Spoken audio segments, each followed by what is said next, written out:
Beautiful and amazing.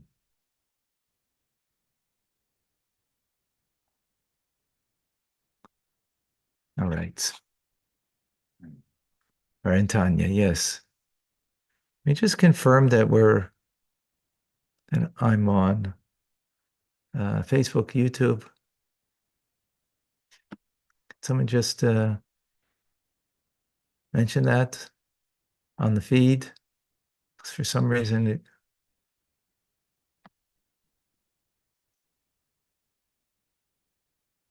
yeah, must be. Okay, beautiful.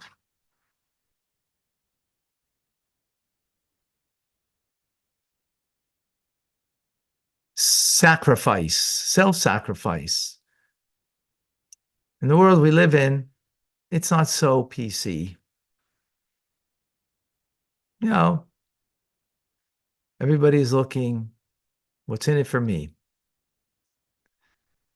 From a Jewish perspective,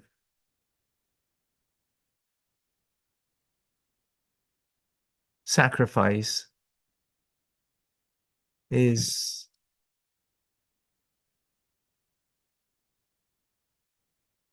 a crucial thing because that's a real indication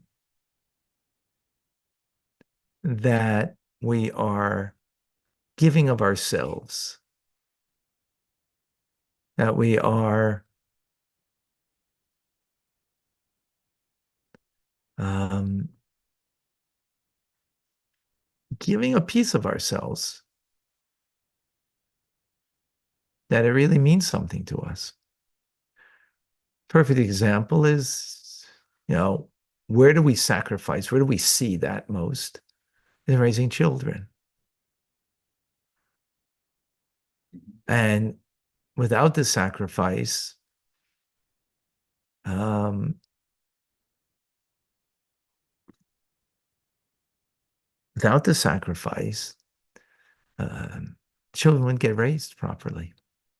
It's because we give ourselves over in a manner. But what really expresses true sacrifice? Hmm. Welcome to Tanya today. I'm Rabbi Ronnie Fine, coming to you from Chabad Zich in Kadesh in Montreal, Canada, where it's a privilege and a pleasure to share with you the Tanya. We begin today the 21st letter. This letter, like many of the letters, have to do with tzedakah, being charitable. The Alter Rebbe begins saying, having first duly inquired after the welfare of those who love God's name, those among the people are willingly volunteer to be righteously charitable to God towards the Holy Land by giving every year a set sum of money to those who live in the Holy Land, may be rebuilt and established speedily in our days. So the Alter Rebbe, the Chassidim, knew how important it was for him to collect monies to distribute to the Jewish people in the Holy Land of Israel. Those people were very destitute. And once a year would come, at least once a year, to the communities, someone who was collecting the funds on behalf of the Alter Rebbe that would be sent to the Holy Land for their welfare. So the Alter Rebbe says that this mitzvah that they are all doing, which is a beautiful, phenomenal thing, they should do it swiftly, right? And strengthen the weakened hand of those who are impoverished. It's all working.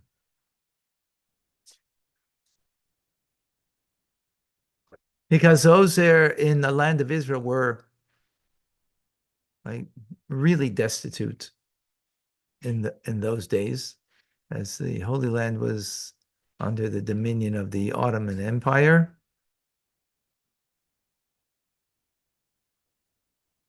And the Alter Rebbe says that support that you're giving to your brethren it should be done with alacrity, with swiftness.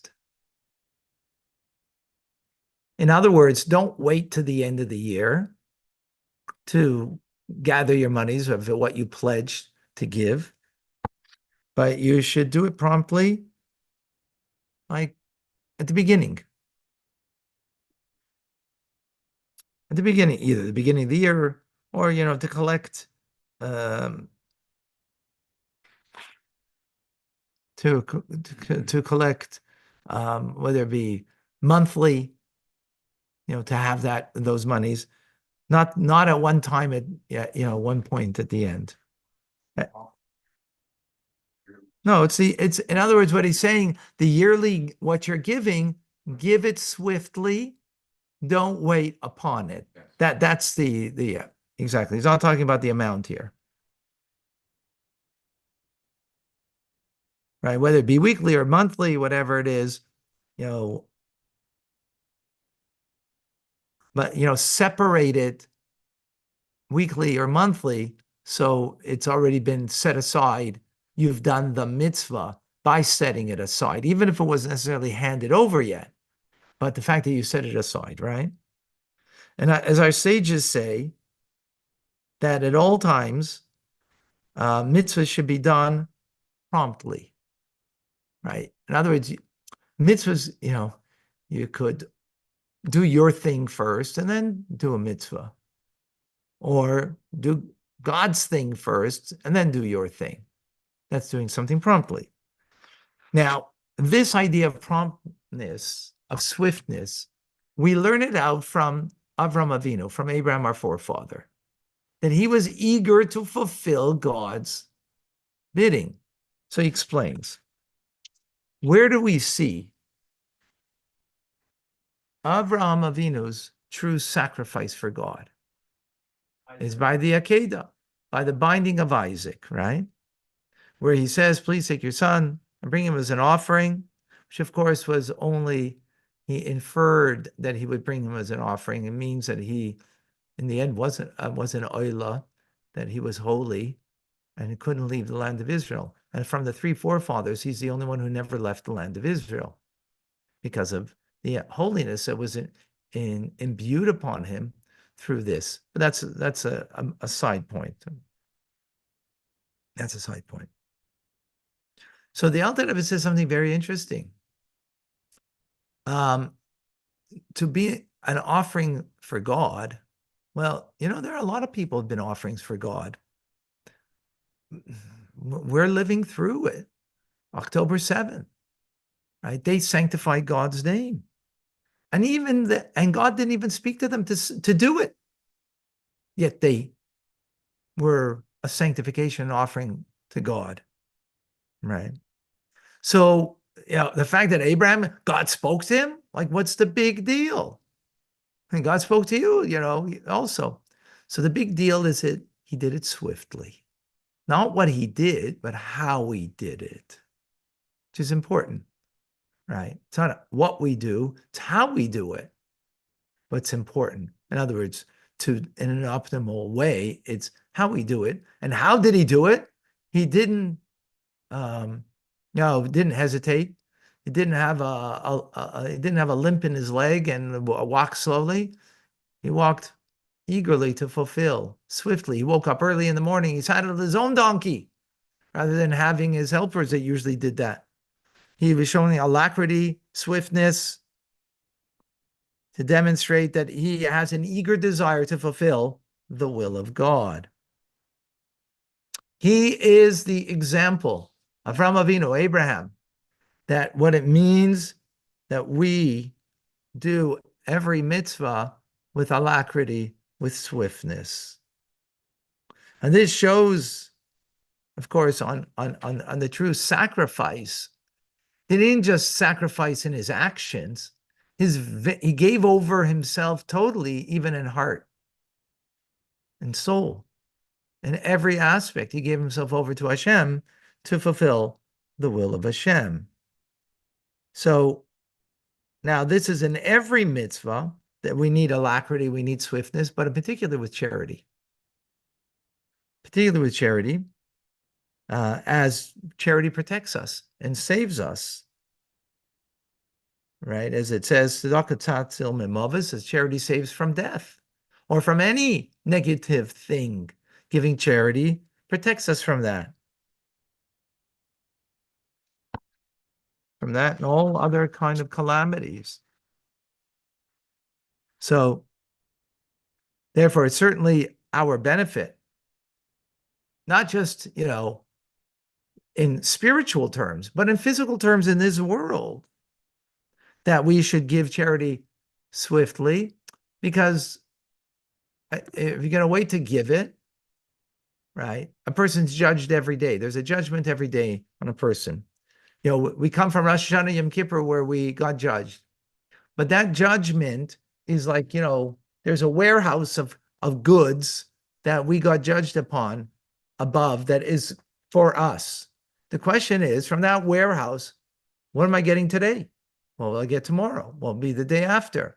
So since we're judged every day, what will come in the funnel down from what was already deemed for us from Rosh Hashanah Yom Kippur, but that doesn't mean we get it today, but we could get it today. How?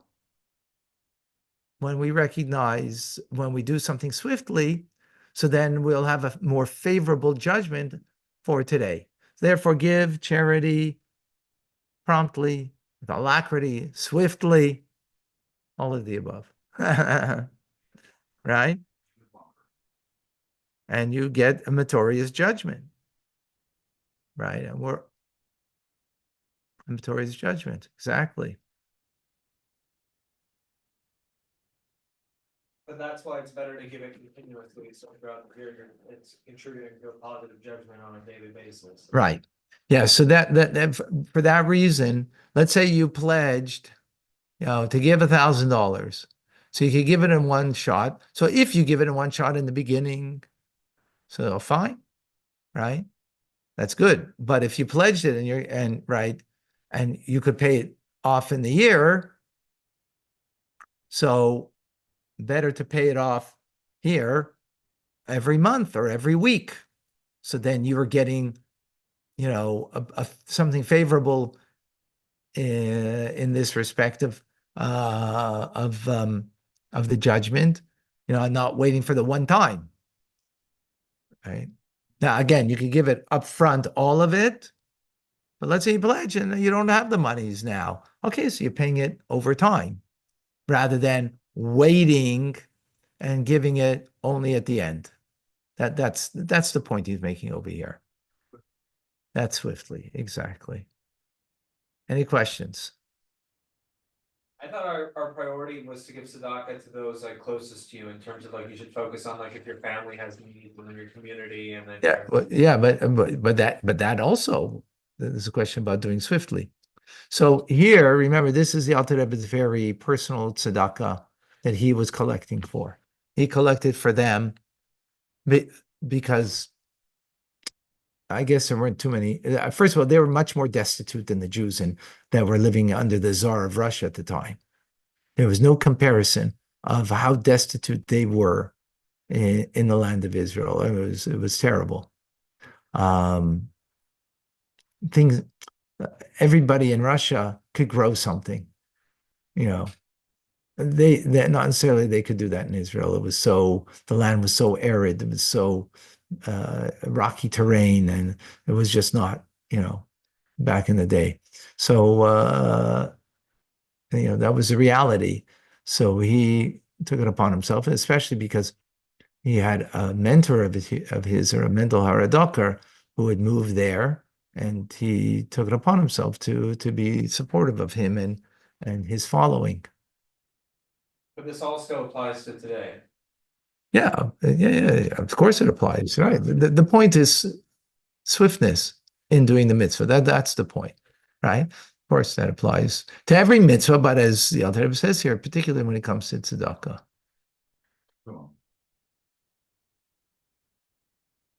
Okay, do we have any questions? I don't see.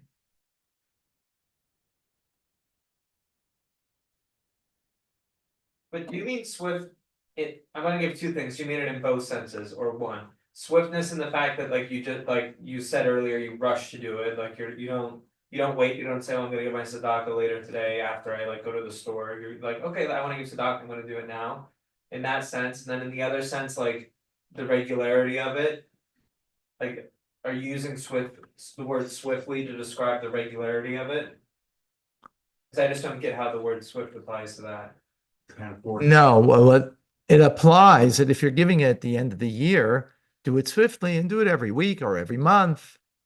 Divide it up. So that was the example that, you pledge $1,000 you're giving, right? So, right now you don't have it, and you're not thinking about it until later, and Yeah. maybe you're going to build up your resources, and at the end you're going to give, right? So you're saying, no, swiftness means in that Oh, I see, respect, yeah. give it every month. Yeah. Take a little bit and put it aside, Yeah. right? Or put it aside, Yeah. give it to whatever the case would be. Okay. That's what it means. Okay.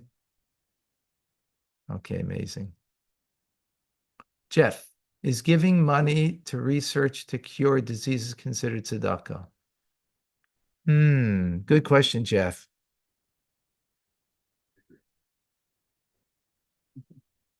The Jewish general. So first of all, uh, is every good at Jewish answer yes and no? Well, it's not easy. This, simple. Everybody wants to, it's not so simple. First of all, because actually, as Henry or Riel Shlomo brought up, that there's a hierarchy in giving. So to give to cure a disease is lower on the totem pole in giving. That doesn't mean not to give, but in responsibility is first to your close family. I mean, obviously your own family, but your extended family, then your community, like your synagogue or who you're involved with, right? Right. I mean, the people there. Then it would be the greater community that you are in. And then would be Israel comes after that, actually, believe it or not. Israel comes after that because you have the responsibility. So, so now that's one categorization. Another categorization is giving to people that are in need, giving to organizations that take care of the needs, right? So it's taking care of the individual. Then there's organizations who take care and needs of people, by the way, are not just physical needs, spiritual needs, right? Like a Chabad house takes care of the spiritual and physical needs of people, right? So are both, and those are priority. Then Jewish institutions that are not necessarily taking care of the spiritual needs or material needs, well, which be like a university, right? University is not taking care of anybody getting closer to God, so it's not spiritual needs, or it's not physical needs, right? So it's questionable giving to university if that's considered tzedakah. It's questionable. You can give, but is it the mitzvah of tzedakah, right? Giving to a hospital or for research is more so because that is for the physical needs. But so that would be, yes, that would come after. I mean, it would come before universities, a hospital or a research, that would come before, because that is for the physical needs of people. But it's not immediate, right? Because it's research. So it's not immediate, and therefore we have first responsible of that which is more immediate.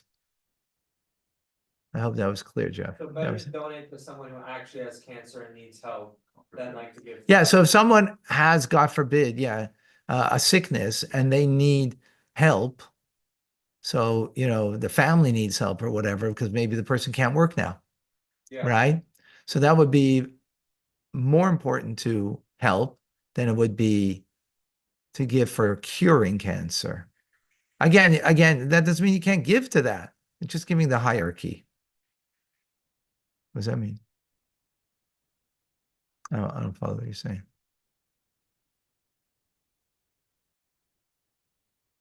What if you love to give tzedakah? That's great. Good. Is it still a good deed? Of course. Ask the person who you gave to, ask the Chabad rabbi that you gave to, that when you give them a donation, are they appreciative? Of course. They're going to say thank you. So it's not about your feelings. It's important over here. It's about the act of giving, right?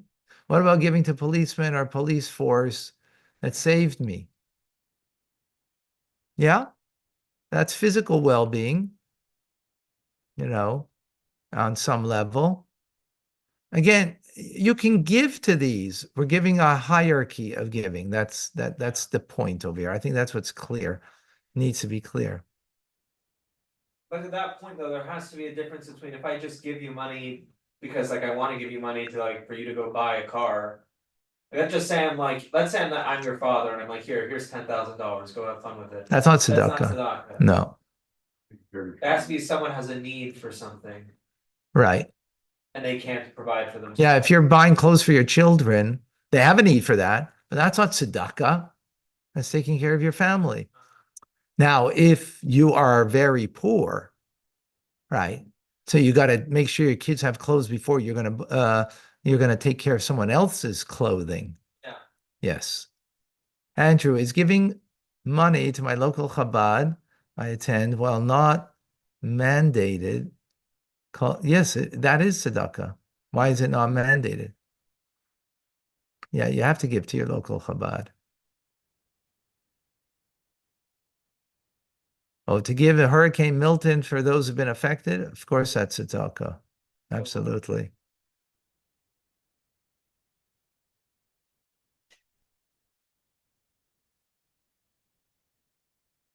Lori, I didn't see your question.